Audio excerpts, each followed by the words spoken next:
What's going on, guys? Welcome back to the channel. Today we got a pretty cool one for you. We have a new vehicle on the channel. We have the green truck all cleaned up nice and shiny because it is now for sale. It's time to send it down the road. So the reason I'm selling it, it's older, at least a little bit of oil. It's just time for something a little bit newer. I love the truck, it's been great, but it's just time for something a little bit different. So replacing it, we got a Ram 1500. So this one is a 2017 with the 5.7 in it. It's a crew cab, which I love. Big upgrade from what I had. So I'm super happy with it. It's been raining and snowing, so it's a little bit dirty right now, but you know, I already got the stickers on there. Here's some new sticker ideas I was messing around with. It came with wheels and tires on it, and it also came with airbags. I don't know if you can see it. Just super nice for towing a trailer. Now I've already been messing with it. I already got a new antenna on here, a little shorty, because I don't really listen to the radio anyways. Did all new LEDs all the way throughout, front, back. It came with these headlights with the stock bulbs in them. I went ahead and put new bulbs in, new LED, nice and bright ones. Also got new puddle lights. I'll throw a link in the description. These ones are just off Amazon and they just were plug and play as well, but they're a lot brighter than stock. I like the look of them. It's got the locking tailgate, which I like. I put new lights up there, new license plate lights. Now with this truck, I'm gonna resist the urge. We're not gonna mess with it. No modification. Along with this one and all the race cars, we are gonna have a ton of content for you guys. I don't remember if I mentioned it or not, but Mom's truck was made her for Halloween. We made the whole costume for the truck and stickers with the light and everything. I'll pop up a picture and show you guys, but it turned out pretty cool. She won some awards for it.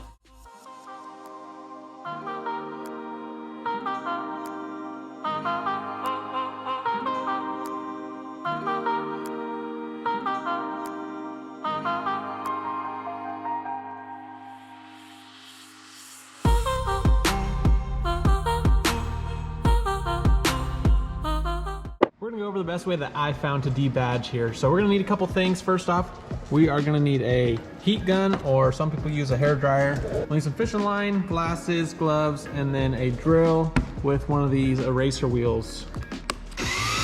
Now, before we get started, make sure you wear all the proper safety equipment. Do this at your own risk. There is a chance you could burn a hole through the clear coat or something, so you have to be extra careful. So let's get started. First thing we're gonna wanna do is make sure you're not gonna have to do any like body work or anything. Make sure there's no holes or studs or anything holding your emblems on. So do your research. We're gonna clean the area off so we got a clean space to work with. Let's start there.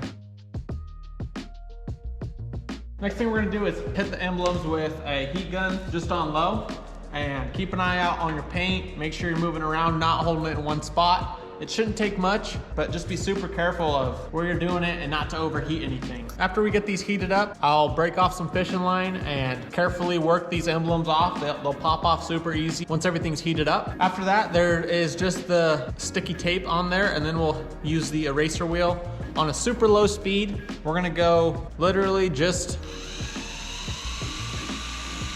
barely moving.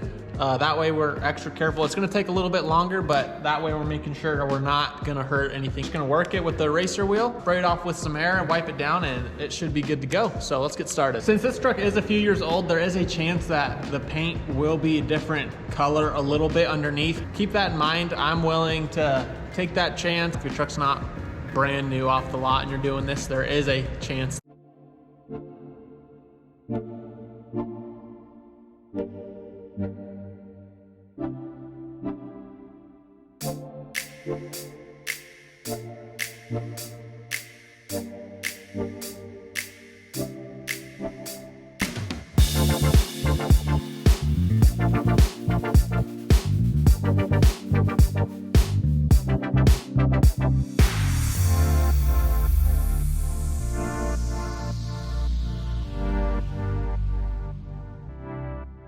And just like that, it is most of the way done. At the end there, I did use a little bit of Goo Gone, just the adhesive remover. You can kind of see there is a little bit of an outline at a certain angle. So I'm just gonna keep working at it with some elbow grease and a couple more washes. It should be pretty good. But yeah, that's how it looks. So we're just gonna repeat that process and do the rest of the truck, and that is that. We are also gonna be installing a tailgate shock here.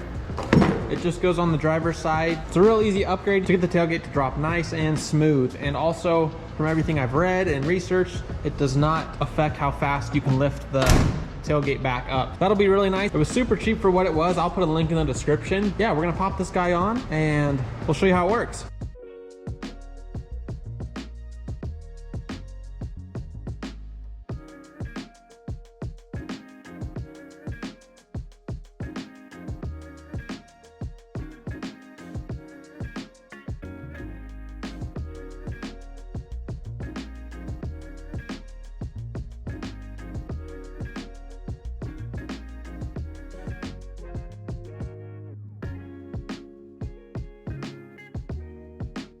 All right, it is installed. I'll show you guys how it works. The cable here is chewed up. I put on this clip that they recommended. It caused more harm than good. Kept binding up against the tailgate and the shock, which it says it's supposed to stop that from happening, but I'm gonna run it without it for a while and see. If it chews this up anymore, I'll just get a new one. But I think it should be okay, because when you look down here, as the tailgate's closing,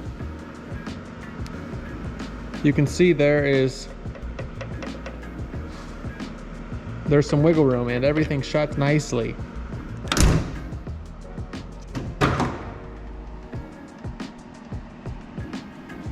Very nice. Like I said, it doesn't stop it at all from coming up any easier than it did before, so that's nice.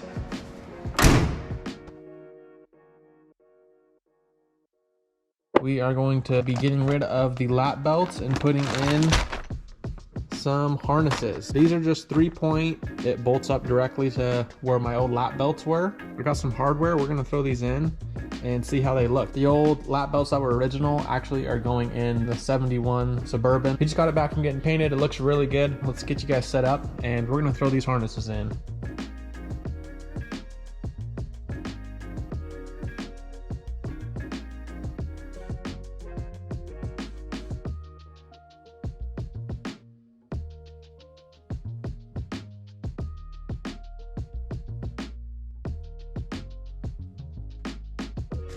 One side's in. It's just like getting in the drag truck.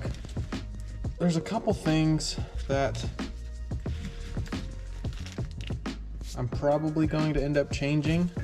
First off, these extra straps are too long.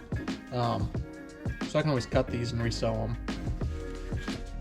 It's not like I'm gonna be strapping this thing down like I'm gonna make a pass, so they don't need to be super tight. Now, the nice thing about these, they go into the existing bolt holes. So 2 go there, and 1 goes over there. So this is our shoulder belt. So it's going off to one side here. The one thing I don't like is it kind of feels like you're being pulled over this way since it's off to the side here. I'm going to end up probably putting a plate here in the middle just so I can move that center one over so it feels better when you're sitting in the seat.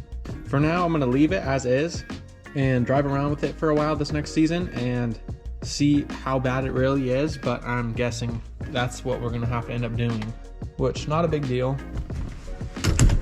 All right, let's throw the driver's side in.